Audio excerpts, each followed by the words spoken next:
Le col de Palomer a un point de vue exceptionnel avec d'un côté la mer Méditerranée, de l'autre le pic du Canigou. On ne pouvait rêver meilleur endroit pour vous inviter à parcourir un territoire à la forte personnalité, le Val-Espire, un pays frontalier entre la France et l'Espagne qui a toujours affirmé son identité catalane. Avec nos invités, vous allez découvrir des récits surprenants, dont certains sont tombés dans les oubliettes de l'histoire. Cap sur les Pyrénées catalanes, la mémoire à fleur de peau.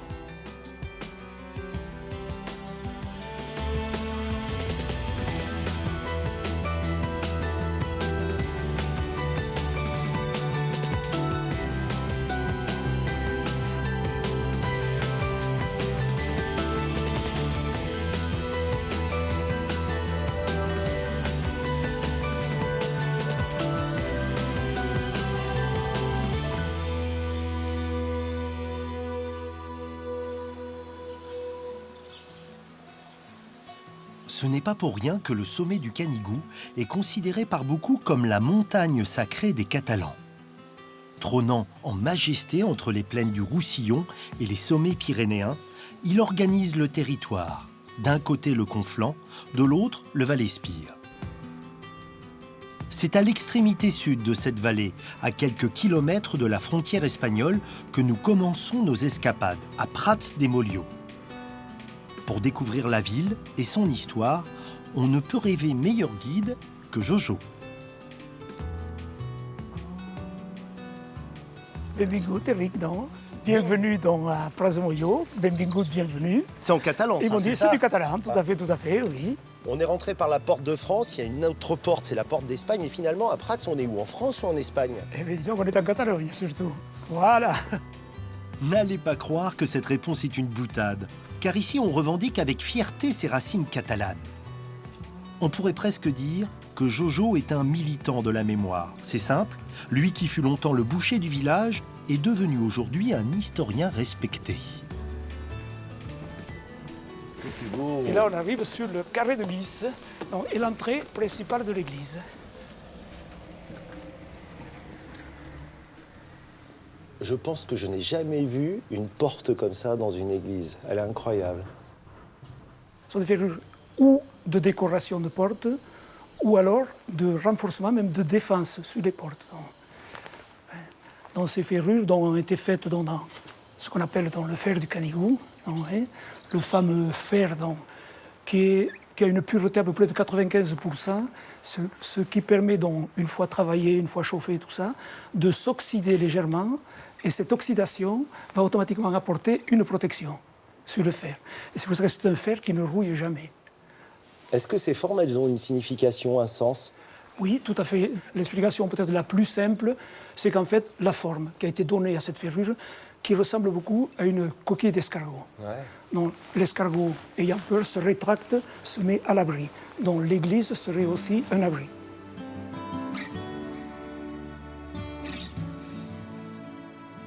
Vivre à Prats de Molló, c'est vivre avec une histoire pleine de rebondissements. Au Moyen-Âge, le village a alors possession du roi d'Aragon et prospère grâce à des privilèges, notamment l'exemption de la gabelle. Mais en 1659, l'histoire bascule. Suite au traité des Pyrénées, le village change de camp. Il est désormais français. Le nouveau maître, Louis XIV, rétablit l'impôt sur le sel. S'ensuit immédiatement une insurrection qui va vite prendre des allures de soulèvement anti-français. Pour affirmer son pouvoir, le roi Soleil décide alors la construction d'un fort puissant. Pour le rejoindre, il faut emprunter cet étonnant passage. Ça monte bien là quand même, hein, Jojo, dans ce passage. Ça monte un petit peu, oui. Un petit peu, comme tu dis. Un petit peu, quand même, oui. Il faut avoir la foulée montagnarde. Tu l'as, hein, toi, ça se voit. Hein. Alors on sort là d'un premier passage Oui. souterrain, on arrive devant quoi? La maison carrée, et puis là, mais ça, c'est la surprise de la journée, quoi. Hein. Tu vas voir. Je te suis, c'est quoi derrière la On y va. porte? Je ne sais pas, on va découvrir. Tu sais pas. Ah, il y a un autre passage. Oh là. Bon, là, tu vois, Eric, là, on rentre carrément dans ce qui est un chemin souterrain qui a été creusé dans les contreforts de la colline où a été bâti le fort. Je vais te laisser apprécier. Oh là. Et on arrive où là, alors ici? Et alors on arrive, regarde, à l'entrée, on est dans le fort, au pied de la comète, dans cette comète où l'étoile, une des premières constructions qui avait été faite autour du donjon.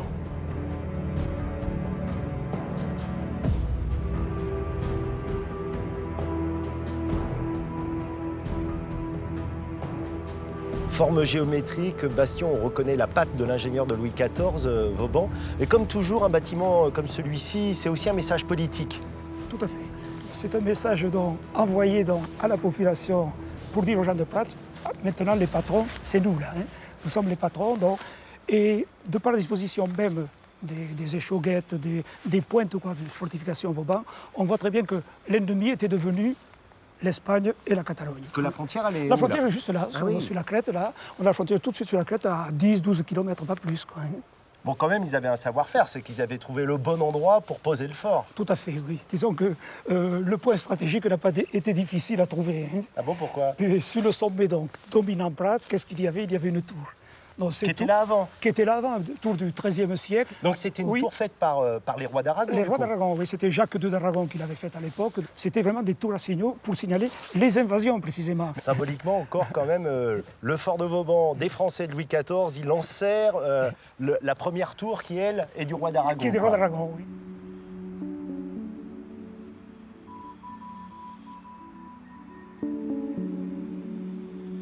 Ce qui est paradoxal, c'est que Prats de Molló a passé son temps un peu à changer de frontière, mais on a l'impression que pour toi, la notion de frontière, ça ne veut pas dire grand-chose. Non, disons que pour moi, disons que cette frontière, pour nous, et puis les générations avant moi, disons, je ne parle pas des contrebandiers, tout ce qui s'est passé. Puis en fait, quand on parle de contrebande à Prats, je dis toujours que c'était une contrebande de confort. Nos amis de Camprodon, des villages à côté, manquaient de pommes de terre, ils venaient chercher à Prats. Nous, on manquait de quelque chose, on allait chercher à Camprodon. C'était une contrebande tout à fait. Il ne s'est jamais passé rien de trop illicite. Par contre, les contacts ont toujours été très, très proches. On sent bien que tu te sens catalan. Comment tu pourrais expliquer à quelqu'un qui ne sait pas ce que c'est? C'est quoi? C'est un sentiment d'appartenance? C'est pas facile à expliquer. Oui. De par naissance et de par identité, tout ça, je suis français. Mais disons que le cœur bascule automatiquement de l'autre côté. Ouais. Mais c'est quoi être catalan? Est-ce que c'est déjà parler une langue, par exemple? C'est déjà parler une langue, oui. Parce que c'est 12 millions de personnes quand même qui parlent le catalan. Voilà. Hein. Alors, je dis toujours d'un peuple qui perd sa culture, sa racine et tout ça, c'est un peuple qui va disparaître. Et je me suis toujours basé là-dessus. C'est important pour toi de cultiver cette mémoire? Oui, moi je pense qu'il faut la cultiver. J'essaie de l'inculquer aux petits-enfants, quand on parle, tout ça. Dis-moi en catalan, en quelques mots, pourquoi tu aimes ce pays? Ah, perquè estimo aquest país, perquè és el meu país, i per això, doncs, viure dins d'aquestes muntanyes ho canviaré pas mai. Pourquoi j'aime ce pays? Parce que c'est mon pays. Vivre dans ces montagnes, pour moi, il n'y a rien de mieux.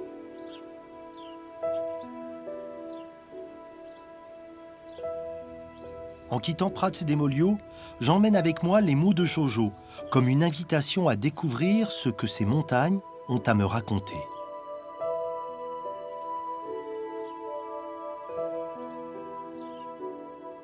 Ici, on voyage dans l'espace, bien sûr, mais aussi dans le temps.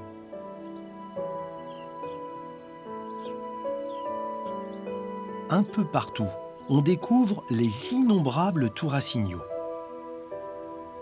Un réseau de surveillance du Roussillon développé au Moyen-Âge par les rois aragonais. Chaque tour était visible par une autre qui pouvait ainsi relayer le message d'alerte. La tour de Battère, construite sur une ligne de crête qui descend du Canigou, domine magistralement les plaines du Roussillon. C'est donc un lieu hautement stratégique. La nuit, l'éclat du feu était visible de très loin jusqu'au centre de commandement, c'est-à-dire Perpignan et Collioure.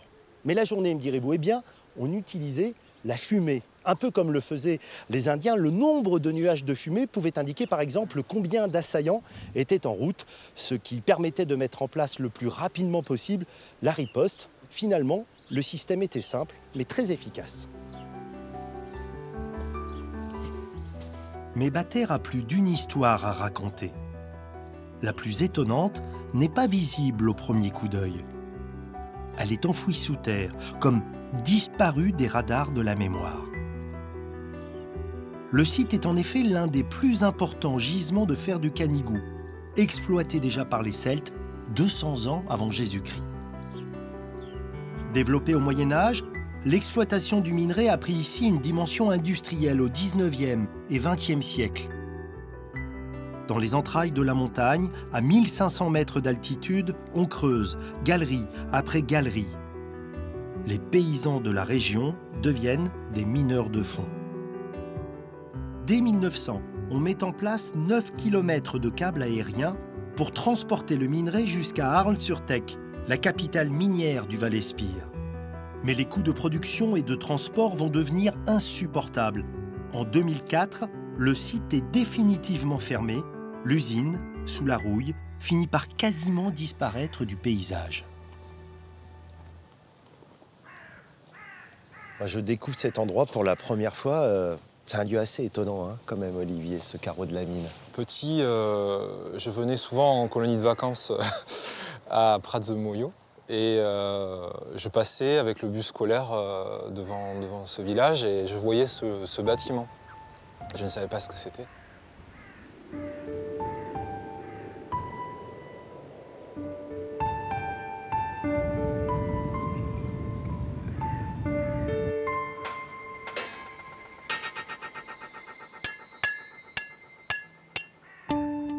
Olivier, réalisateur, va être rattrapé par cet endroit quelques années plus tard.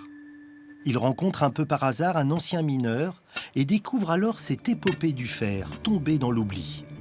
Il choisit ce thème pour son premier long métrage, Renaissance. J'ai trouvé dans ces lieux des décors qui portaient une blessure en eux. C'est ce qui est touchant et c'est ce qui me rendait proche de ces lieux-là. C'est des lieux qui portent des cicatrices, qui ont vécu et qui ont une âme. Et dans le village où j'ai grandi, plusieurs personnes ont travaillé dans les mines et ils en parlaient très très peu. Comme de quelque chose qui avait existé il y a très longtemps, une sorte de légende. Moi, j'ai une étrange sensation, c'est que là, cette pelle, on a l'impression qu'elle a été arrêtée dans son mouvement et paf, qu'on a arrêté l'activité. C'est ça, c'est l'histoire qui s'arrête et on a l'impression qu'il y a une rupture à un moment donné, qu'il y a une espèce de rupture dans le temps. Hein. Brutale, ouais. Parce qu'on a oublié cette histoire. Mais ces lieux-là, ils sont universels, ils racontent un petit peu le drame qui s'est passé dans ces territoires. L'arrêt brutal comme ça d'une activité ancestrale, ça laisse des traces dans les lieux, mais aussi chez les gens. Le film d'Olivier a pour fil rouge les expériences menées par 2 archéologues qui cherchent à reproduire in situ les méthodes utilisées par les Romains. Un travail sur la métamorphose de la matière et celle d'un territoire à travers sa mémoire. C'est vrai qu'il y a une fascination pour le feu et il y a une fascination pour la transformation en fait, de la matière, quoi. On est dans l'alchimie totale et moi, je l'ai vécu comme un émerveillement et c'est ce que j'ai voulu aussi faire ressentir dans ce film. Et les archéologues qu'on voit dans le film sont aussi dans cette démarche, pas uniquement savante, mais aussi sensitive. Essayer d'éprouver physiquement ces gestes, ces techniques et de rappeler peut-être ces choses qu'on a oubliées et qui sont peut-être fondamentales parce qu'elles font partie de notre vie, en fait, tout simplement, quoi. Donc il faut les préserver. C'est un peu la redécouverte des ruines antiques au 19e. Aujourd'hui, on redécouvre peut-être ce passé industriel et il y a un côté romantique peut-être dans ces ruines qui ne doit pas faire oublier la vie difficile des mineurs, mais il y a quand même quelque chose de cet ordre-là, quoi. Où partent les histoires quand elles disparaissent ? Un savoir-faire peut-il être définitivement perdu ? Bien sûr que non, pour peu que l'on prenne la peine de les révéler à nouveau. Très souvent, c'est par le geste que le passé reprend vie. Exemple, avec Aurélie et Morian, des couteliers installés au Moulin des Arts. Ils utilisent des méthodes ancestrales comme faire eux-mêmes leur charbon de bois. Qu'est-ce que ça change le fait que vous fassiez vous-même le charbon de bois? C'est la qualité surtout. Donc un charbon maison, on sélectionne vraiment des essences calorifiques, donc qui vont durer plus longtemps à la forge et quelque part on va l'économiser aussi. Et donc c'est aussi pour rester dans une tradition. Les charbonniers du Val-Espire, c'était quelque chose de très important. Et on est parmi les derniers aujourd'hui à faire notre charbon.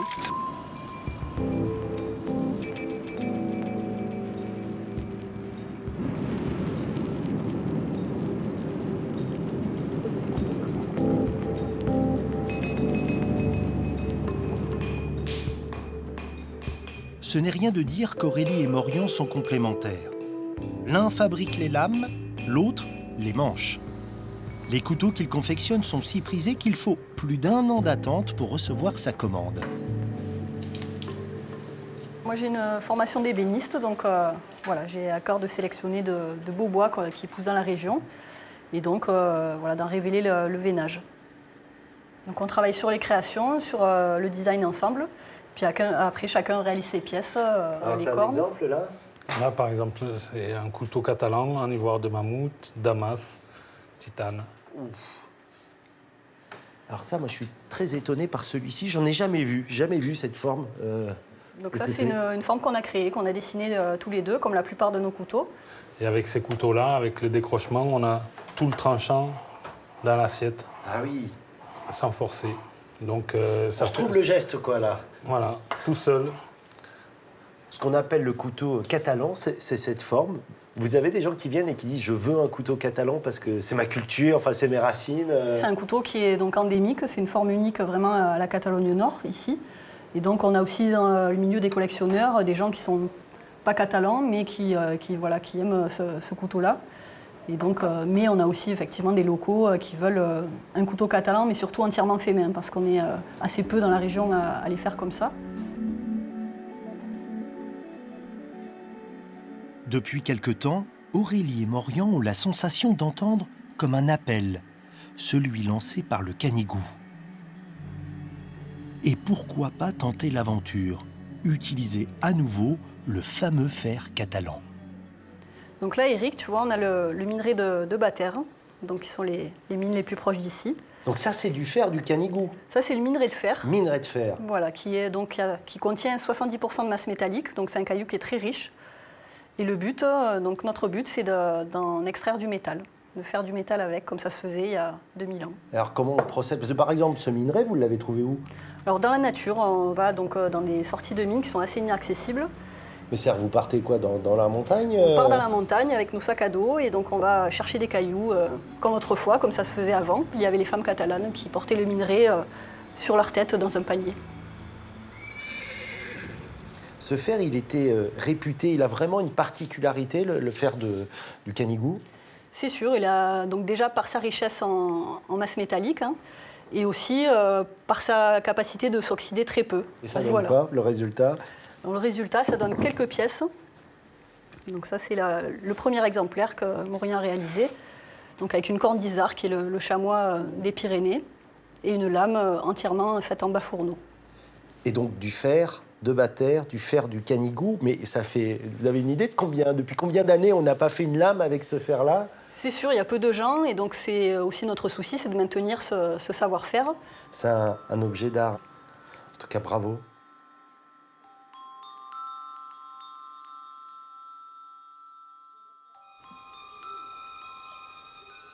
La mémoire, c'est ce qui donne sens aux vies de ceux qui nous ont précédés. Ce penchant des sociétés modernes à oublier certains pans du passé est au cœur du travail de création de Michel Morera. Qu'il écrive sur l'histoire du fer oublié ou celle de ses parents, réfugiés républicains espagnols, cet ancien berger est un poète du souvenir. Il y a des gens incrustés dans ces pays autant que ces roches.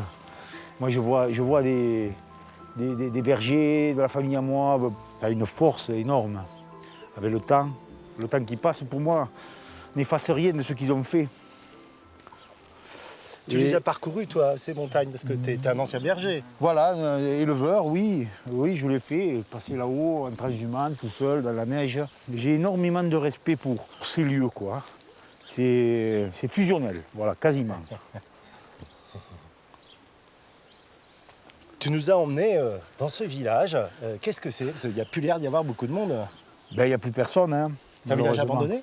Ouais, c'est abandonné. Depuis maintenant une 10-15 ans. Il y a beaucoup de petits endroits comme ça qui ont été, soit par manque d'eau, soit par manque d'activité, hein, soit les gens meurent et ces endroits se perdent malheureusement avec ces bâtisses qui vont tomber un jour ou l'autre.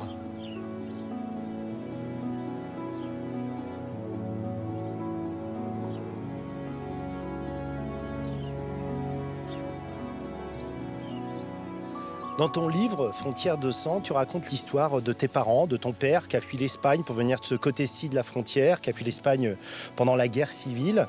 Je me suis servi du parcours familial pour raconter ces épisodes de contrebande de ma famille et ces épisodes après de la retirade, de tous ces drames qui se sont passés en 1939 et même bien avant, quoi.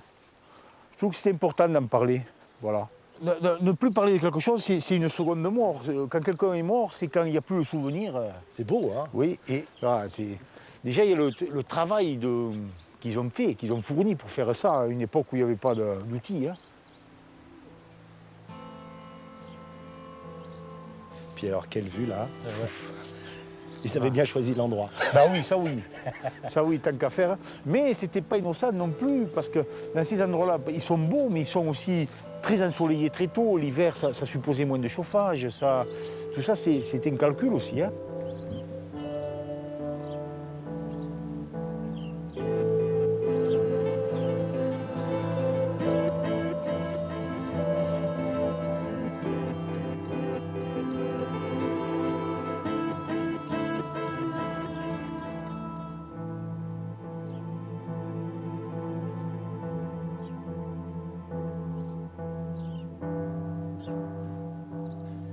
Pourquoi toi, tu as cette sensibilité par rapport justement à la mémoire, à ce thème de la mémoire? Ben, il doit y avoir plusieurs raisons. Déjà l'histoire familiale. Hein. Après, le fait peut-être aussi que je n'ai pas été capable de partir. Donc j'ai été obligé de m'ancrer. C'est peut-être aussi une manière de me convaincre que j'ai eu raison de ne pas partir. C'est marrant, tu dis j'ai pas été capable de partir. Pourquoi? Parce qu'à un moment, il fallait partir, c'est ça? Ben, beaucoup de gens partaient, oui. Alors, je ne suis pas parti, moi. Est-ce que c'est parce que je n'étais pas capable ou parce que j'avais besoin de rester là? Ben, je ne sais pas, au fond. Hein. Peut-être un peu des deux, il n'y a jamais blanc et noir, hein, je ne sais pas. Hein. Je me suis quand même complètement fondu dans le pays, quoi. Voilà. Et dans ce pays, il y a ce fameux sommet mythique, il est juste derrière toi, le Canigou. Le Canigou, On a l'impression qu'il est immuable. il est immuable dans la pensée des gens. C'est un totem pour tout le monde, pour tous les Catalans. C'est les racines de la catalanité. C'est à ce point-là, le Canigou, tu dirais, c'est les racines de la catalanité. Oui. Quand tu regardes ce sommet, tu as l'impression qu'il te raconte des histoires, qu'il te dit des choses. Il m'a toujours parlé. Moi, je suis né à son pied, je l'ai toujours vu. Forcément, c'est quelque chose. Je suis monté une quarantaine de fois. Il m'est nécessaire. Je le regarde tous les jours. Je le regarde, pas je le vois. Je le regarde. Hein. Tous les jours, ça. Regardez. J'ai l'impression qu'en restant ici, tu voyages quand tu me racontes ça. Mais oui. Tu es au milieu et ça bouge autour de toi. Mais voilà, oui. C'est ça un peu. Je voyage ici. J'ai tellement d'endroits ici que je veux voir encore que je ne suis pas allé et auxquels je ne vais pas, certains, pour garder un rêve de pouvoir y aller. Dans ces montagnes, hein. C'est des endroits dont j'ai entendu parler les soirs de veillée, par des vieux bergers, des trucs comme ça. Et pour moi, ils sont magiques et je ne suis pas allé. Un jour, j'irai. Ce sera la fin.